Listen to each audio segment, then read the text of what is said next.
Hispanic, Asian, Black, Native American, and white Euro-American. In other words, the church is what the people are. So we find ourselves as a community of faith, a church welcoming the church. This leads me to one more reflection on language. Catholics should lead the way in proposing a fresher and more dignifying language to refer to our Hispanic sisters and brothers in the faith. Degrading language in the media and the political world to refer to Hispanics must be prophetically contraposed and denounced.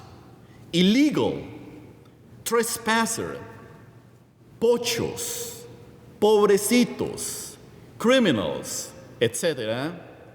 We cannot minimize the anthropological consequences of such language. These terms, and many others like them, have the power to reshape the entire imagination of a society and lead to the dehumanizing actions, individually and collectively. History provides us with plenty of examples that should keep us alert. All Hispanics are imago Dei and have an inalienable dignity. I hope I pronounced that word well. Catholics should excel in the use of language, biblical and theological, that affirm precisely the dignity of every Hispanic sister and brother. Sisters, brothers, children of God, disciples of Jesus Christ. Together we are church. We have the responsibility to evangelize. We have an evangelizing responsibility towards Hispanic Catholics. I often hear Catholic pastoral leaders and thinkers questioning why faith communities need to make linguistic, cultural, and even social accommodations to serve Hispanics and other minoritized groups. Frankly, this line of questioning is surprising and rather disrespectful to particular groups of baptized women and men who already constitute the church in our local faith communities. There is a growing number of pastoral leaders who have embraced sociopolitical attitudes such as English only or the American way to define the direction of pastoral practices, sometimes at the expense of the richness of the cultural diversity that defines Catholicism in this country. But let's ask ourselves, what exactly do English only and the American way mean? These Catholics need to be reminded that the church exists to evangelize, not to Americanize. The evangelization of Hispanic Catholics must be a priority at all levels in the life of our church structures, including catechesis, Catholic education, theological formation, spiritual accompaniment, and the alleviation of the most immediate human needs that this population may have. We do this for at least two fundamental reasons. We evangelize. We have an obligation to evangelize Hispanics for at least two fundamental reasons. One, because it is our pastoral and moral obligation to accompany our sisters and brothers in the faith where they are and in their circumstances where they live. And two, because in failing to evangelize Hispanic Catholics, is self-defeating. The entire church community loses.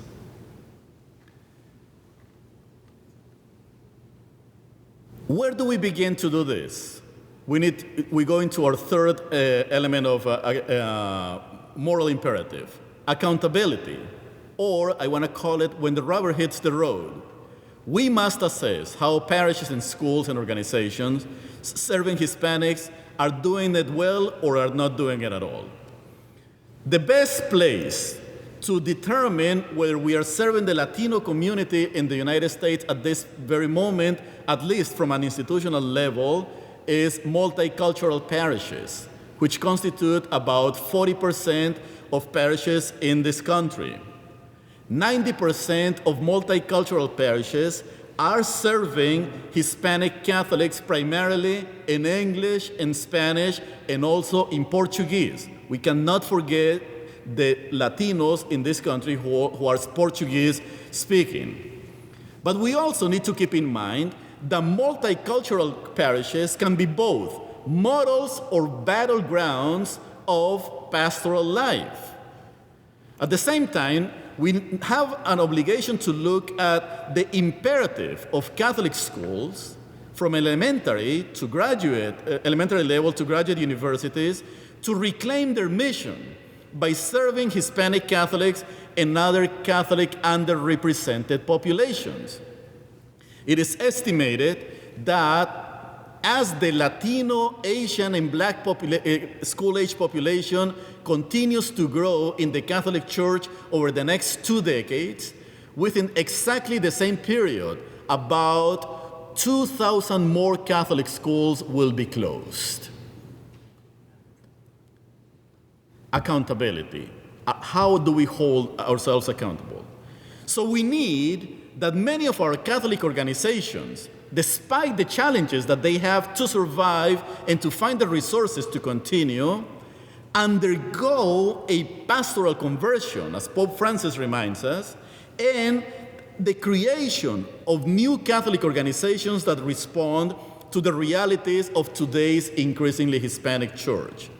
While in the Northeast, we are closing churches and schools, the Southwest is longing for the building of new churches and new schools. Unfortunately, we find ourselves with two regions of the country with two different sets of realities.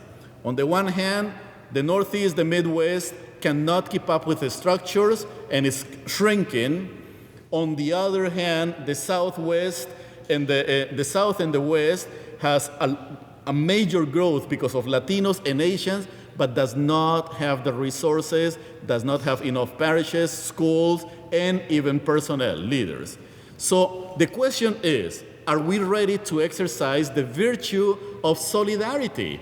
At this point, ecclesial solidarity by shifting resources from one part of the church to another, from urban settings to rural settings, from suburban settings into the inner city. Those are the questions that we need to imagine as we move forward. And finally, a renewed sense of communion in diversity. And I want to present this as a moral imperative. Communion is rarely a blueprint to follow. Communion has not been given to us from above, but communion is always a project wanted by God. Hence the term vocation, led by the Holy Spirit, a work in progress, and made reality in the here and now of our reality, which is socio-historical in its socio-historical rootedness. Communion in the United States of America, in the Catholic world, demands that we not only understand the realities and the needs of the Hispanic Catholic community, but also embrace Latinos as the church as well, Latinos, Hispanics as the church. Without authentic inclusion and paths towards real integration, instead of a mere hope for assimilation, communion will be an impossible goal.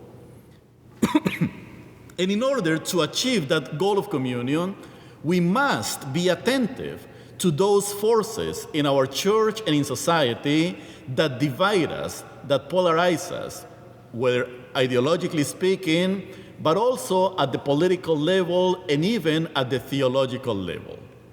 So, my dear friends, Hispanic Catholics, to conclude, offer a unique opportunity for renewal of Catholicism in the United States. I want to invite you to seize the moment. This is a Catholic moment. This is a Hispanic moment. Let us not miss this opportunity to be church in a renewed way. Thank you very much.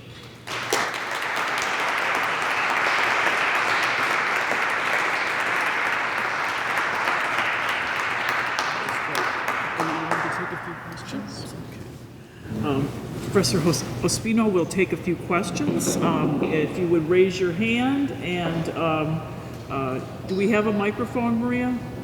Yes. Okay, so raise your hand and wait for the microphone to come to you, and then state your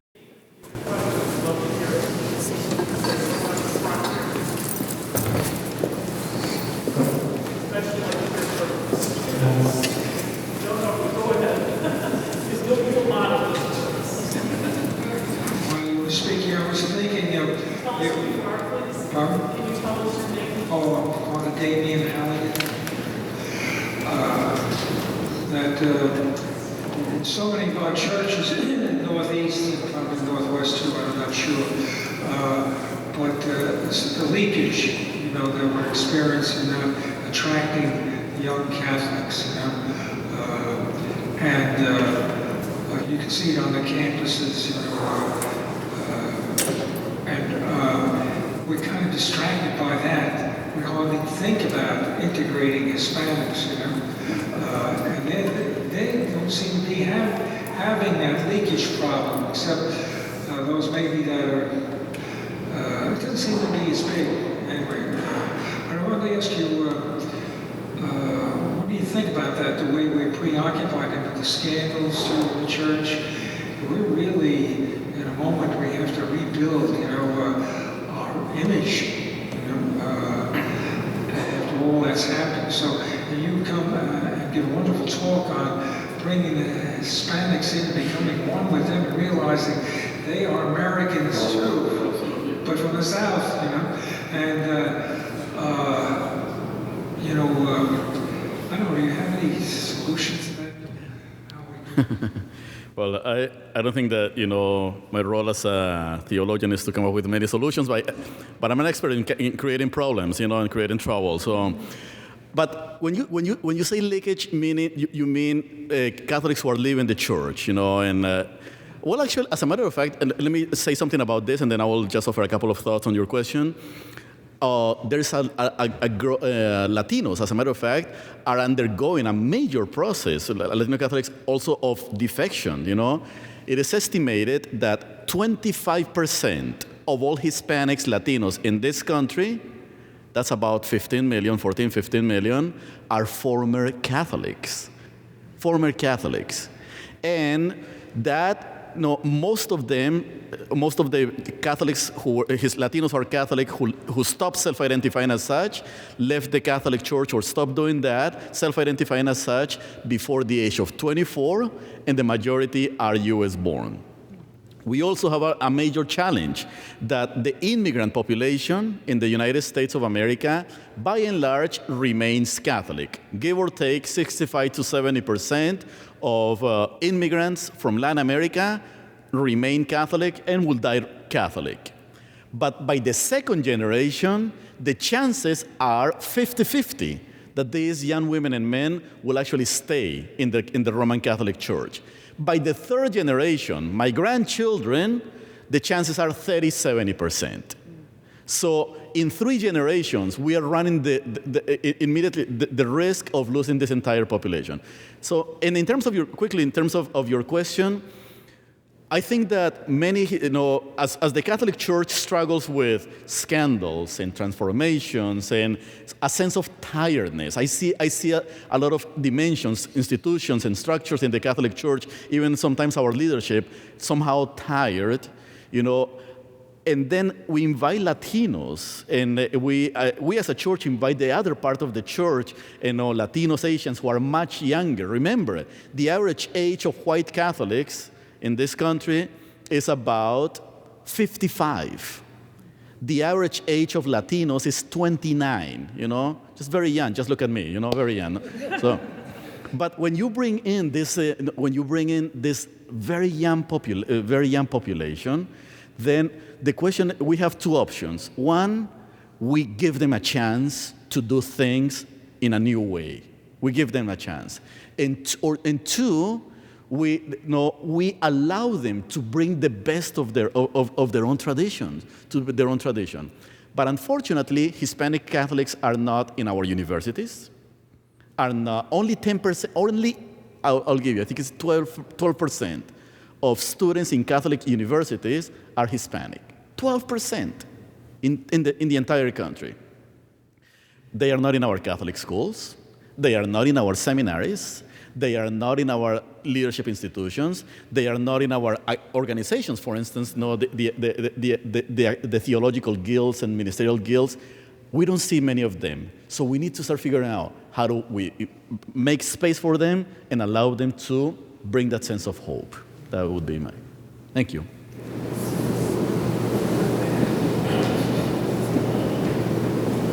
Hi, my name is Ospino. There's another element in the room with respect to Latino Hispanics, and that is the group and that's the issue of language.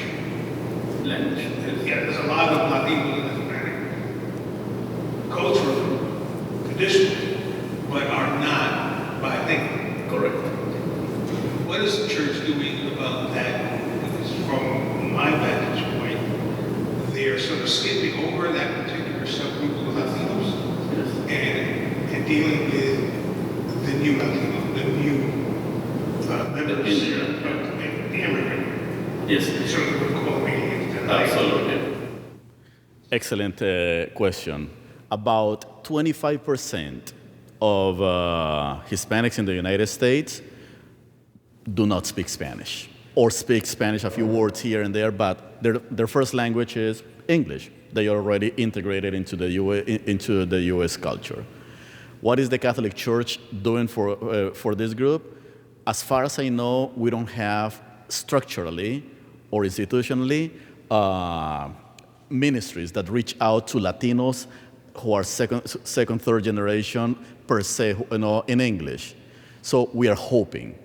On the one hand, we're just hoping that these Latinos who are Catholic are going somewhere. And why is that? I think that, as I travel throughout the country and as I do some research on parishes and in communities, the institution, the church as an institution, is overwhelmed. It's overwhelmed. We don't have enough priests. There are only 3,000 Hispanic priests in the United States. Only 3,000 for a population of almost 35 million Catholics. And we know that the majority of those of the clergy who are doing Hispanic ministry in Spanish are white Euro-American. The average age of those priests, 65 to 68. So there is a sense of, institutionally and at the level of human resources, we are overwhelmed. And we have a very young population pushing hard, So that's why and this is what led me to the new study that I'm running, We need to find the next generation of leaders from the Hispanic community, with lay ecclesial ministers, theologians, priests, sisters, because that energy needs to somehow transform in opportunities of leadership. Thank you for that point.